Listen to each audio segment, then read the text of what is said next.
జై శ్రీరామ్. అందరికీ నమస్కారం. వెల్కమ్ టు న్యూస్ అఖండ. నేను మీ కస్తూరి శ్రీధర్. మిత్రులారా, బంగ్లాదేశ్ జిహాదీగాళ్లపైన మన భారతీయ సైన్యం కాల్పులు జరిపింది. ఈ న్యూస్ చూడండి ఒకసారి, దీన్ని నెక్స్ట్ లెవెల్లో ఉంటుంది. ఓకేనా? బంగ్లాదేశ్ ఈ నిష్ఠా దరిద్రపు దేశం పుట్టడానికి కారణం మన భారతదేశమే. అర్థమవుతుందా? మనము ఈ బంగ్లాదేశ్ కోసం పాకిస్తాన్తో యుద్ధం చేసి వేల మంది సైనికులను కోల్పోయిన తర్వాత కానీ ఈ బంగ్లాదేశ్కు స్వాతంత్రం అయితే సిద్ధించాల. 1971లో మన భారత సైన్యం ఈ బంగ్లాదేశీయులకు అండగా నిలబడింది. ముందు వచ్చేసి ఇప్పుడు అంటే మన దేశానికి స్వాతంత్రం వచ్చిన తర్వాత పాకిస్తాన్ విడిపోయింది కదా, ఏది మత ప్రాతిపదికన.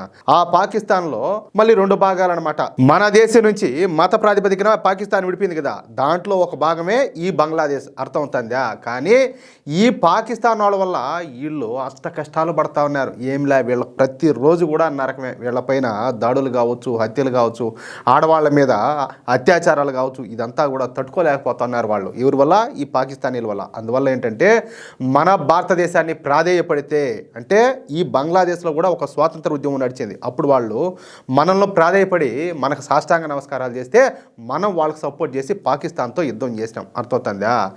మన సైనికులు కేవలం యుద్ధం మాత్రమే చేయాల. ఇప్పుడు బంగ్లాదేశ్ అని పిలువబడేటటువంటి ఆ దేశ ప్రజల గుర్తింపు, అలాగే వాళ్ళ యొక్క గౌరవం కోసం పోరాడినారు. ఆడబిడ్డల మానం కోసం పోరాడినారు. అర్థమవుతుందా? ఈ బంగ్లాదేశ్ ఆవిర్భావానికి దాదాపుగా 3,900 మంది భారతీయ సైనికులు తమ ప్రాణాలను అయితే త్యాగం చేశారు. ఎంతమంది? 3,900 మందికి పైగా. అర్థమవుతుందా? 10,000 మందికి పైగా గాయపడినారు. ఆ బంగ్లాదేశ్ జాంబిగాల్లో పాకిస్తాన్ కబంధ హస్తాల నుంచి విముక్తి పొంది శాంతియుతంగా జీవించడానికి మన సైనికులు వాళ్ళ ప్రాణాలను కూడా తృణప్రాయంగా అర్పించారు. ఇప్పుడు మన దేశం కోసం పోరాడుతా సరే ప్రాణాలు అర్పించారంటే అదొక లెక్క. పోయి వాడివుడో దానబోయే దానయ్య కోసం మనోళ్ళు పోయి ప్రాణాలు అర్పించి వాళ్ళ కోసం పోరాడాల్సినంత అవసరమే ఉండదు. అది భారతదేశం అంటే. అంటే మేము ఆపదలో ఉండాం, మమ్మల్ని కాపాడండి మహాప్రభు అంటే ప్రపంచంలో ఏ దేశానికైనా కూడా సపోర్ట్ చేస్తుంది మన భారతదేశం. అది మన భారతదేశం యొక్క గుణం అన్నమాట. కష్టాల్లో ఎవరినైనా కూడా చార్జిస్తుంది, ఎవరికైనా కూడా సాయం చేస్తుంది. ఇప్పుడు భారతదేశం కూడా బంగ్లాదేశ్ విషయంలో అదే చేసేది. అంటే ఈ బంగ్లాదేశ్కు స్వాతంత్రం అనేది మనం పెట్టినటువంటి భిక్ష. అర్థమవుతుందా? సరే, స్వాతంత్రం వచ్చి ప్రత్యేక దేశం ఏర్పడిన తర్వాత కూడా ఈ బంగ్లాదేశ్ అనేక ఒడిదుడుకులను అయితే ఎదుర్కొనింది, అనేక కష్ట నష్టాలను అనుభవించింది. బంగ్లాదేశ్కు కష్టం వచ్చిన ప్రతిసారి కూడా ఈ బంగ్లాదేశ్కు మన భారతదేశం అండగా ఉంటా వచ్చింది. గత 50 సంవత్సరాల పాటు బంగ్లాదేశ్కు మన భారతదేశం సహాయ సహకారాలను అందిస్తానే వచ్చింది. ప్రతి సంవత్సరం కూడా ఈ బంగ్లాదేశ్కు కావాల్సినటువంటి నిత్యావసర వస్తువులను మన భారతదేశమే తక్కువ రేటుకు డిస్కౌంట్లో అందిస్తూ వచ్చింది. ఏం అవసరం మనకు? అదే చెప్పేది పెద్దోళ్ళు. ఒరే ఎరిఫఫా, అతి మంచితనం పనికిరాదరా ఎరిఫఫా అని చెప్పేది మనోళ్ళు చెప్పేది. అందుకే పెద్దోళ్ళు కొంచెం అర్థం చేసుకోవాలి మనుషులు. ఇక ఈ బంగ్లాదేశ్ ప్రజలు ప్రతి సంవత్సరం కూడా దుబ్బి తినడానికి కావలసినటువంటి బియ్యం, గోధుమలను కూడా మన దేశం కారు చౌకగా బంగ్లాదేశ్కి అందించింది. ఇవి మాత్రమే కాకుండా బంగ్లాదేశ్కు నీటి సౌకర్యాలను కల్పించింది కూడా మన భారతదేశమే. మన దేశం గుండా బంగ్లాదేశ్లోకి చిన్న పెద్ద అన్నీ కలుపుకొని 56 నదులన్నీ కూడా ప్రవహిస్తాయన్నమాట. ఈ నదులన్నింటిలో అత్యధిక వాటాను మనం బంగ్లాదేశ్కే కట్టబెట్టినాం. అందుకే బంగ్లాదేశ్ అంతటా కూడా సస్యశ్యామలంగా తయారైంది. అంటే బంగ్లాదేశ్లో ఇప్పుడు 3 పంటలు అయితే పండుతున్నాయి. ఇక్కడ ఒక విషయం ఏంటంటే, నువ్వు కుక్కను పెంచుకో, తప్పులే. అర్థమవుతుందా? ఒక ముద్ద వేసినా కూడా అది విశ్వాసంగా పడి ఉంటుంది. అదే నువ్వు పావుకు పాలు పోసి గుడ్లు పెట్టి పెంచినా కూడా అదైతే ఖచ్చితంగా కాటేస్తుంది. ఇప్పుడు ఈ లంబడి కొడుకులు కూడా అదే పని చేశారు. ఇక బంగ్లాదేశ్లోని ఉత్పత్తులను మన దేశంలో స్వేచ్ఛగా అమ్ముకునేందుకు మనం బంగ్లాదేశ్కు వెసులుబాటు కూడా కల్పించాం. అంతేకాకుండా మన దేశంలో ఉన్నటువంటి సీపోర్ట్లను, అలాగే రోడ్డు మార్గాలను వాడుకునేందుకు మనం బంగ్లాదేశీయులకు పూర్తిగా అనుమతులు కూడా ఇచ్చేసినాం. చూడండి, ఇంక మనం ఏ లేకమలుకొని మన ముఖమే ఊసుకొని చావాలి. ఇంకా ఇంతకంటే గతిమాలి బతికి ఏమన్నా ఉంటుంది ఇంకా? ఇక బంగ్లాదేశ్ పారిశ్రామికంగా అంతో ఇంతో అభివృద్ధి చెందడానికి కారణం కూడా మనమే. బంగ్లాదేశ్లోని పరిశ్రమలకు కావలసినటువంటి మెషిన్లు, ఎలక్ట్రానిక్ పరికరాలు, ఇంజనీరింగ్ పరికరాలు, రా మెటీరియల్స్, డీజిల్ను కూడా మన భారతదేశమే అందిస్తూ వచ్చింది. అందుకే ఈ బంగ్లాదేశ్ కుదురుకోగలిగిందనమాట. కానీ ఇప్పుడు బంగ్లాదేశ్లో పరిస్థితులు చూస్తూ ఉంటే మనిషి అనేవాడు ఎవరికైనా కూడా భయం వేయక తప్పదు. మామూలు కూడా కాదు, అంత దారుణంగా ఈ బంగ్లాదేశ్లో ఉన్నటువంటి జిహాదీ జంతువులు మారణహోమం సృష్టిస్తున్నాయి. అసలు వీళ్ళెంతకు ఒక అబ్బకే పుట్టిన వాళ్ళేనా కాదని చెప్పేసి అనుమానం కలిగేటట్టు ఆ విధంగా చేస్తున్నారు. ఇది మాత్రం ఖాయం, నేనేదో ఊరికి అనడంలే. నిజంగా ఒక అబ్బకే పుట్టుంటే ఇంత సాయం చేసినటువంటి మన దేశాన్ని, మన హిందువులను ఇంత దారుణంగా హింసించి చంపరు. వీళ్ళకి మానవత్వంలే, వీళ్ళకి కావాల్సిందల్లా ఏంటంటే మతము. ఆ మత పిచ్చితో ఎంత దారుణమైనా కూడా చేస్తారు. అంతే తప్ప మంచి చెడు విచక్షణ మానవత్వం జాలి దయ కరుణ కృతజ్ఞత అనేటికి ఈ ముండా కుడకలకు కోసినా కూడా ఏంలా ఏ కోసినా కూడా ఉండవు. అందుకే దేవుళ్ళంతా ఒక్కటే, పేర్లు మాత్రమే వేరు అన్న పాపానికి బంగ్లాదేశ్లో దీపు చంద్రదాస్ అనే హిందువును కొట్టి కొట్టి కొట్టి సజీవంగా చెట్టుకు ఏలాడదీసి కాల్చి చంపేశారు. ఏంది అతను చేసిన పాపం అంటే దేవుళ్ళంతా కూడా ఒకటేను, పేర్లు మాత్రమే వేరన్నాడంట. తప్పు అదే తప్పు అంటారే. ఆ లెక్కన మన భారతదేశంలో ఉన్నటువంటి 90 మంది సెక్యులర్ హిందువుల్లో ఒకరికి బ్రతికే అవకాశం లేదు. ఎందుకంటే మనోళ్ళు అదే కదా అనేది, దేవుళ్ళంతా ఒకటే, ఏ దేవుడైతే ఏమైనా అంతా ఒకటే కదా. నీ గుడిగాల నువ్వు చూసినా కనీసం భగవద్గీతలో ఏముండదు నీకు తెలుసురా లంబడి కొడకాలి, నీకు తెలుసా భగవద్గీతలో ఏముండేదా? ఏముండేది నీకు తెలుసా అంటాలే. ఖురాన్లో ఏమన్నా నీకు తెలుసా? కాదులే బైబిల్లో ఏమన్నా నీకు తెలుసా? ఏమి తెలుసుకోకుండా అన్ని మతాలు సమానమే, అంతర్దేవుళ్ళు సమానమే, అన్ని మత గ్రంథాలు సమానమే. నువ్వు చదివినా బొక్కలదే, నువ్వు చదివినావా అంటాలే. ఏం తెలిసి నువ్వు ఆ మాట మాట్లాడతావు, ఆ కూత కూర్చున్నావు నువ్వు? ఆ లెక్క ప్రకారము ఇప్పుడు దీపు చంద్రదాస్ ఏ విధంగా అయితే చనిపోయినాడో వీళ్ళంతా కూడా అంతే. ఇప్పుడు వీళ్ళకు కూడా బతికేదానికి అర్హత లేదు ఈ దేశంలో. ఎందుకంటే వీళ్ళు మాట్లాడే మాట కూడా అదే కదా. ఇప్పుడు అతను ఎలాగైతే సెక్యులర్గా మాట్లాడినాడో ఈ సెక్యులర్లు కూడా అతనిలాగే బతికే అర్హత కూడా లేదు. నేను వాస్తవం మాట్లాడుతున్నాను. వాస్తవాలు అయితే చేదుగా ఉండొచ్చు, కఠినంగా ఉండొచ్చు, అది ఏమైనా కావచ్చు. ఇదైతే వాస్తవమే. ఇక్కడ గనక బంగ్లాదేశ్లో ఉన్నట్టు ఈ జిహాదీల సంఖ్య కనుక పెరిగితే అప్పుడు మనకు కూడా ఈ దీపు చంద్రదాస్కు పట్టినటువంటి గతే పడుతుంది. దాంట్లో మాత్రం అనుమానమే లే. నిన్న పాకిస్తాన్లో ఏం జరుగుతుందో చూశాను కదా. ఈరోజు బంగ్లాదేశ్, రేపు మన దేశంలో ఈ జిహాదీల సంఖ్య పెరిగితే మన పరిస్థితి ఏందా? మనకు ఆ పరిస్థితి రాకుండా జాగ్రత్త పడండి చాలు. అంతేగాని ఎంతసేపటికి మగవాళ్ళు డబ్బు వెనకబెట్టి పరిగెత్తా, ఆడవాళ్ళు ఈ మధ్యన ఏంటంటే ఈ రీల్స్ చేయని మళ్ళీ డ్యాన్సులు తై తక్కలో, వీళ్ళు ఒక పక్క మగవాళ్ళు ఏమో వాళ్ళు ఒక పక్క. కనీసం దేశం ఏమవుతుంది, ధర్మం ఏమవుతుంది, మన బతుకులు ఎట్టబోతున్నాయి. ఈరోజు మన దేశంలో ఇప్పటికి కూడా భారతదేశంలో 9 రాష్ట్రాల్లో హిందువులు మైనార్టీలుగా ఉన్నారు. ఏ బొక్క తెలుసు మీకు? ఏం తెలుసు మీకు అంటాలే. మీ బతుకులు చేయడా ఎంతసేపటికి ఏలా అడ్డదిడ్డాలు చేసి సంపాదించడమో, ఎవరికి దొబ్బి తినడమో, పక్కన వాళ్ళ కొంపలు కోల్చడము, లేకపోతే దేశాన్ని ధర్మాన్ని గాలికి వదిలేసి మన బతుకులు మన బతకడం. ఏం తెలుసు మీకు? ఏం తెలుసు అంటాలే. కాదు 9 రాష్ట్రాలు ఈరోజు మైనార్టీలుగా ఉంటారు, 9 రాష్ట్రాల్లో హిందువులు. రేపు నీ రాష్ట్రం కాదని చెప్పేసి డౌటే ఉండదు. అట్ట విజయవాడ పక్కకు పో, ఓడమ్మ నా గుడి కనపడాలంటే ఎత్తుకోవాలి గుళ్ళు ఏండారా అనేసి అన్నీ అయ్యే క్రాస్ గుర్తులే. ఏం చెప్పాలా? కొన్ని ప్రాంతాలకు పోతే దినమనా గుడిది మన పాకిస్తాన్లో ఉన్నామా, బంగ్లాదేశ్లో ఉన్నామా, లేకపోతే హిందుస్థాన్లో ఉన్నామా తెలియదు. కొన్ని ప్రాంతాల్లోనేమో అట్లుండదు కాలబడి. ఏమి తెలుసా మీకు? ఏమి తెలుసా మీకు అంటాలే.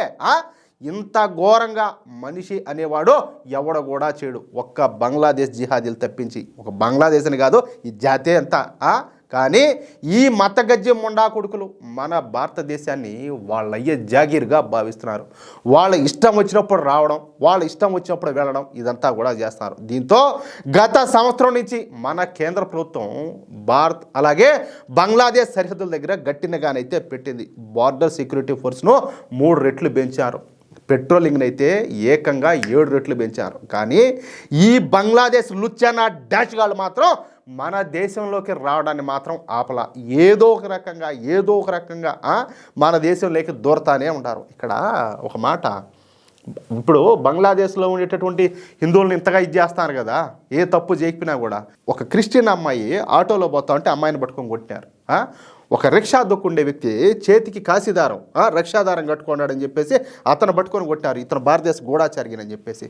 కాదురా, ఏ ధైర్యంతో మీరు మా దేశంలోకి వస్తారా? ఏ ధైర్యంతో వస్తారు మా దేశంలోకి మీరు? రావడమే కాదు, ఇక్కడ voter card, Aadhaar card, ration card అన్నీ సంపాదించుకొని మన సొమ్మును పందికుక్కలాగా తింటున్నారు వాళ్ళు. మనం మాత్రం ఏమిలే కళ్ళు తెరుచుకొని కళ్ళుండి కూడా లేని వాళ్ళ మారి బతున్నాం మనం. ఇంకొంతమంది అయితే ఏకంగా డబ్బులు సంపాదించడం కోసం వాళ్ళే తీసుకొచ్చి పనిలో పెట్టుకొని వాళ్ళ దగ్గర చేయించుకున్నారు. రేపు వాళ్ళు మిమ్మల్ని మింగపెట్టకపోతే మేలు. మీరు మీ ఇంట్లో వాళ్ళు ఒకరో జాగ్రత్త, మీ ఆడవాళ్ళు ఒకరో జాగ్రత్తగా కాపాడుకోండి. మాటలు ఒకరో కఠినంగా ఉంటాయి, నేను మాట్లాడేది అయితే వాస్తవమే. మీ బతుకులు జడ ఏం బతుకులరా మీ బతుకులా? పాకిస్తాన్ వాళ్ళకు తేడా ఏముండదు అంటాలే. వాళ్ళు మత పిచ్చి ముండా కొడుకులే ఇల్లు మతపించి ముండా కొడుకులే ఓల్డ్ రేపు మిమ్మల్ని మింగబెట్టరని చెప్పేసి డౌటే ఉండదు అంటాలే. ఇకపోతే ఈ వచ్చే క్రమంలో బీఎస్ఎఫ్ జవాన్లు వాళ్ళని కనుక పట్టుకుంటే మన బీఎస్ఎఫ్ జవాన్ల మీదనే తిరగబడతారు. పైగా ఈ బంగ్లాదేశ్ ఆర్మీ బంగ్లాదేశ్ ప్రభుత్వం కూడా ఈ జిహాదీగాళ్ళకే ఒత్తాసు పలుకుతుంది. ఇక ఈ క్రమంలో నిన్న సిల్హెట్ మేఘాలయ బార్డర్ దగ్గర 1260 అనేటటువంటి పాయింట్ ఉన్నదన్నమాట. ఈ 1260 అనే పాయింట్ దగ్గర ఇద్దరు బంగ్లాదేశ్ జిహాదీగాళ్ళు మన దేశంలోకి దొంగచాటుగా ప్రవేశించినారు. వీళ్ళు అంతర్జాతీయ సరిహద్దులను దాటి 600 మీటర్లు అంటే దాదాపుగా 1/2 కిలోమీటర్కి పైగా మన భారత భూభాగంలోకి వచ్చారు. ఏం చేద్దామని చెప్పి వచ్చారు? ఏం మీ అత్తగారు వెళ్ళిదా ఎవడు పడితే ఒకటి రావడానికే? ఇక మన బీఎస్ఎఫ్ జవాన్లో వాళ్ళు మన భారతదేశంలోకి అడుగు పెట్టగానే వాళ్ళను దీని అమ్మ ఏం లేవు కుక్కలు కాల్చాడు కాల్చిపారు. బంగ్లాదేశ్కు చెందినటువంటి మహమ్మద్ ఆషికుర్ రెహమాన్ అలాగే మొసైద్ అలీ అనేవాడిని మన బీఎస్ఎఫ్ జవాన్లు కుక్కలు కాల్చాడు కాల్చేశారు. అర్థమవుతుందా? దీంతో అదే సమయంలో భారత్లోకి రావడానికి ప్రయత్నిస్తున్నటువంటి మరో 7 బంగ్లాదేశ్ జిహాదీ జంతువులు ఆ దెబ్బతో బెత్తరపోయి ఏడ కాల్చిపారు దొబ్బుతారని చెప్పేసి భయపడిపోయి ఉత్సాహపోసుకొని అక్కడి నుంచి బంగ్లాదేశ్లోకి మళ్ళా పారిపోయినారు. ఇప్పుడు ఈ విషయం అంతా కూడా ఈ బంగ్లాదేశ్లో సంచలనంగా మారిపోయింది. ఇప్పుడు బంగ్లాదేశ్ ప్రభుత్వం చెప్తుందంట వాళ్ళు ఏదో పండ్లు కోసుకోవడానికి ఏదో సుపారీ అని చెప్పి ఉంటాయంట. ఆ పండ్లు కోసుకోవడానికి వచ్చారు భారతదేశంలో. కంటే భారతదేశంలో ఉండే గడ్డి పరకు కూడా మాదే లంబడి. భారతదేశంలో ఉండే గడ్డి పరకు కూడా మాదే. నువ్వు వచ్చి అట్ట కోసుకొని పోతావు మా దేశంలో ఉండే వాటిని. ఇప్పుడు ఫారెస్ట్ వాళ్ళు ఉంటారు. ఫారెస్ట్ నువ్వు అటవీ ప్రాంతంలో లేకపోయి నువ్వు బోధ పొలాలు కోసినా ఈ పొర పొలాలు ఉంటాయి, అదే చీపురు కట్ట కడతారు కదా, నువ్వు ఆ పొలాలు కోసినా కూడా ఫారెస్ట్ వాళ్ళు ఒప్పుకోరు. అలాంటిది ఎవడో సంబంధం లేనివాడు బంగ్లాదేశ్ వాడు వచ్చి మన భూభాగంలోకి వచ్చి వాడు దానికోసం వచ్చాము దీనికోసం వచ్చామంటే మనోళ్ళు ఎట్ట ఒప్పుకుంటారో? ఎట్ట తప్పు అవుతుంది అంటాలే. ఎట్ట తప్పు? మనోళ్ళు ఇప్పుడు పాకిస్తాన్ భూభాగంలోకి పోతే ఒప్పుకుంటారా? వాళ్ళు మన భూభాగంలోకి వచ్చి ఒప్పుకుంటామా? ఇదేనా? అంతే కదా, అవునా కాదా? భారత్లోకి ప్రవేశించేటటువంటి బంగ్లాదేశీలను భారత బలగాలు కాల్చి చంపుతున్నాయని చెప్పేసి ఇప్పుడు బంగ్లాదేశ్ మీడియాలో పెద్ద ఎత్తున వార్తలన్నీ కూడా ప్రసారం చేస్తున్నారు. దీంతో మొదటిసారి ఈ బంగ్లాదేశ్ అక్రమ వలసదారులో భయం మొదలైంది. ఇక భారత్కు వెళ్ళిన భారతదేశంలో ఉన్న ప్రమాదమేనని చెప్పేసి ఇప్పుడు ఈ బంగ్లాదేశ్ జిహాదీ జంతువులన్నీ కూడా భావిస్తున్నాయంట. అయ్యా మీకు దండం పెట్టి చెప్తున్నా, మీ కాళ్ళు పట్టుకొని చెప్తున్నా, వాళ్ళ వల్ల ప్రమాదము మీకు తెలిసి కూడా వాళ్ళు ఇదిగో బంగ్లాదేశ్ వాళ్ళకి అని చెప్పి మీకు ఎవరినైనా అనిపిస్తే మీరు కష్టపడతారో మీరు బాధపడతారో లేకపోతే మీరేం చేస్తారో నాకు తెలియదు. నేను ఓపెన్ చెప్తున్నా, ఇది నా పిలుపు అనుకోండి, రిక్వెస్ట్ అనుకోండి, ఏదైనా అనుకోండి. మీకు సమీపంలో ఏదైతే పోలీస్ స్టేషన్ ఉంటుందో మీరు ఒకరే కాకపోయినా కూడా 10 మందిని పోగు చేసుకొని అయినా ఈ విధంగా జరుగుతుందని చెప్పేసి పోయి వాళ్ళ మీద కంప్లైంట్ ఇవ్వండి. మోహమాటం మట్టిగడ్డ అని చెప్పినారంటే మింగన పెడతారు వాళ్ళు మిమ్మల్ని, మాత్రం ఖచ్చితంగా మీరు ఇబ్బంది పెడతారు. ఒక్క విదేశీయుడు కూడా మన భారతదేశంలో అక్రమంగా ఉండటానికి వీల్లేదు. వాళ్ళందరినీ కూడా మీరే దాడులు చేయమని చెప్పి నేను చెప్పడం లే, పోయి పోలీసు వాళ్ళకి చెప్పండి, ప్రభుత్వ అధికారులకు చెప్పండి, వాళ్ళే పంపించారు. మీరే చేతులకు పని చెప్పంలే, వాళ్ళ మారి మనం కొట్టేది చంపేది కాల్చేది ఎన్ని చేయమనిలే. మీరు పోయి కంప్లైంట్ చేయండి పోలీసు వాళ్ళకు కంప్లైంట్ చేయండి. ఒప్పుకోకపోతే పై అధికారులకు చేయండి, లేకపోతే మా లాంటి మీడియా సంస్థలకు చెప్పండి ఈ విధంగా చేసినాము పోలీసు వాళ్ళు స్పందించడం లేదని. ఏదైనా ఉంటే మేము చూస్తాం, లేకపోతే మేము పై అధికారులకు లేకపోతే నాయకులకు మేము ఇన్ఫర్మేషన్ ఇస్తాం, మేము ఆ విషయంలో మేము చర్యలు తీసుకునేట్టుగా మేము ప్రయత్నం చేస్తాం. ఏందియా ఇదంతానా? మన జీవితం మన దేశ భవిష్యత్తు మన చేతల్లోనే ఉన్నది. తేడా వచ్చిందంటే ఇంతకుముందు పాకిస్తాను, ఇప్పుడు బంగ్లాదేశ్, రేపు భారతదేశంలో ఆ పరిస్థితి రాకుండా ప్రతి ఒక్కరు కూడా జాగ్రత్త పడండి. అది మిత్రులారా, ఈ న్యూస్ కనుక మీకు నచ్చినట్లయితే అదేవిధంగా నా అభిప్రాయంతో మీరు ఏకీభవిస్తే తప్పనిసరిగా ఈ న్యూస్ నలుగురికి షేర్ చేయండి. అలాగే ప్రతి ఒక్కరు కూడా మీ యొక్క అమూల్యమైనటువంటి అభిప్రాయాలను కామెంట్ రూపంలో తెలియజేయండి. ఇంకో విషయం ఏంటంటే ఇంతవరకు మీరు కనుక మన ఛానల్ను సబ్స్క్రైబ్ చేసుకున్నట్లయితే ప్రతి ఒక్కరు కూడా మన ఛానల్ను సబ్స్క్రైబ్ చేసుకోండి, సపోర్ట్ చేయండి ప్లీజ్. జై శ్రీరామ్, జై హింద్.